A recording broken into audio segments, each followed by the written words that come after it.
فرمایا والعصر، رب فرماتا ہے مجھے زمانے کی قسم ہو۔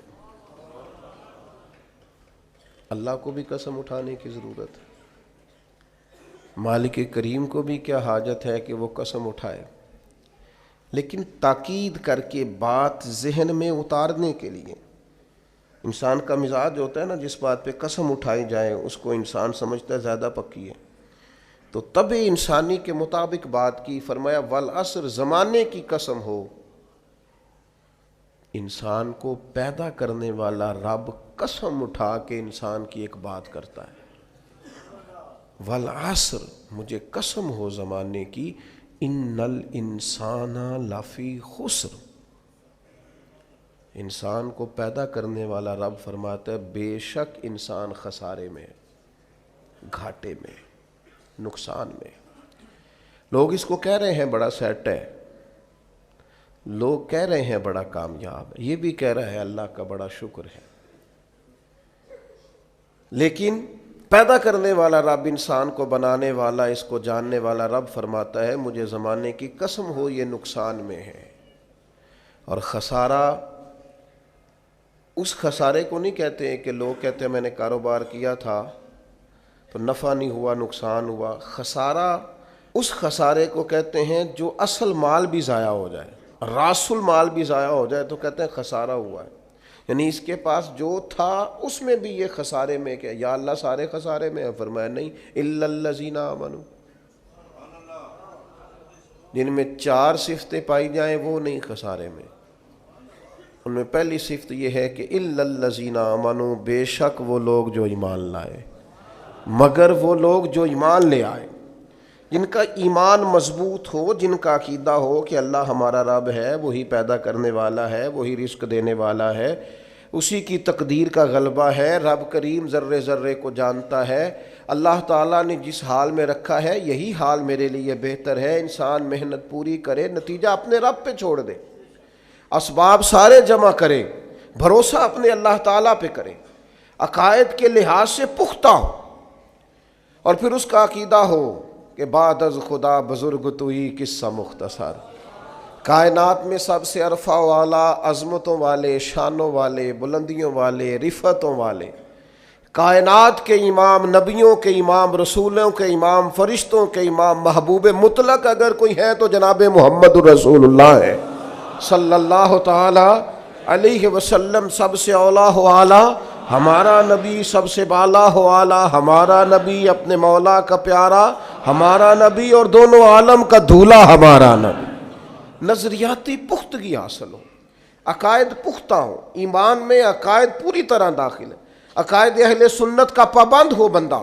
پھر ایک اور بنیادی عقیدہ ہے، اسی ضمن میں سارے عقائد آ جاتے ہیں، فرشتوں پر بھی ایمان ہو، اللہ کے تمام انبیاء پر ایمان ہو، اچھی بری تقدیر پر ایمان ہو، لیکن ایک بنیادی عقیدہ جس کو عقیدہ آخرت کہا جاتا ہے، اس پر انسان کا ایمان ہونا بڑا ہی ضروری ہے۔ اگر آخرت پر ایمان کمزور ہو جائے تو دنیا میں جتنے بھی عمل ہم کرتے ہیں یہ سارے کمزور ہو جائیں۔ یہ جو لوگ ڈپریشن میں، ٹینشن میں، انزائٹی میں چلے جاتے ہیں اور ایک بات بار بار کرتے ہیں کہ میرے ہی ساتھ ایسا کیوں ہوتا ہے، آخر بڑی ہی کوشش کے بعد میں ہی ناکام کیوں رہ گیا، تو انہیں بتایا جائے گا کہ کامیابی پتہ کیا ہے؟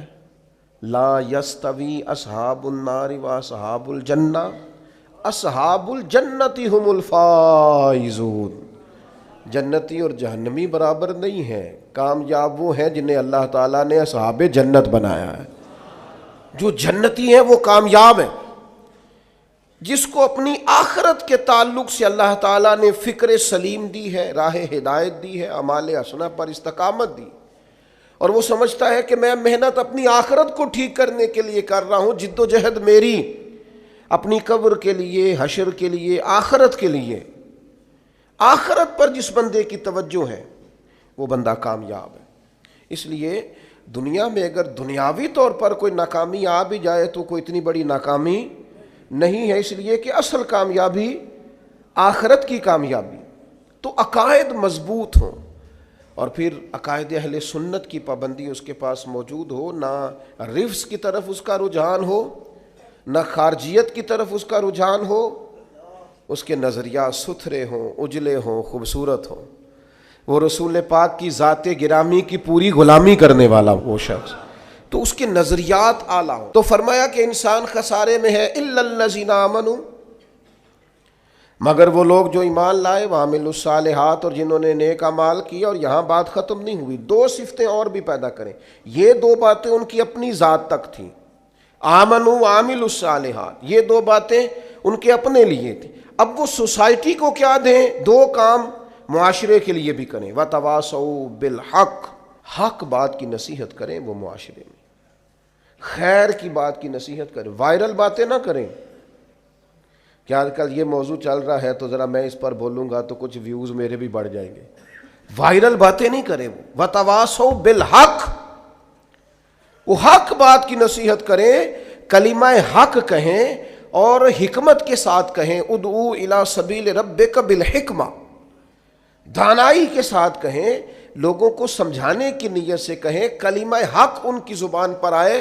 اور میرے نبی پاک علیہ السلام نے فرمایا سب سے افضل جہاد ظالم بادشاہ کے سامنے کلمہ حق کہنا ہے۔